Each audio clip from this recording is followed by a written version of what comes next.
आज मो भिडियो मो पुओठू आरंभ होइछि। नमस्कार से देखुन केते सुंदर भाव नमस्कार करछि।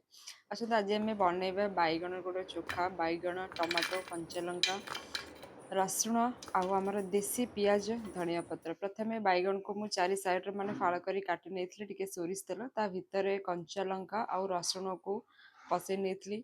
बैगण देखो गैस रे पोड़िले तो टिके टाइम लागिबो तार बैगण टमाटो मु भल भाव रे पोड़ी नेथली।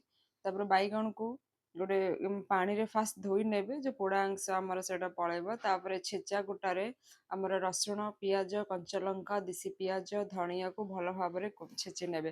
तो एइटर कले ना कौन तार बास्ना बहुत बढ़िया आसे। यदि मो पेज रे नुआ अछंती लाइक शेयर सब्सक्राइब फॉलो करिया पई जमा भी भूलिबेनी।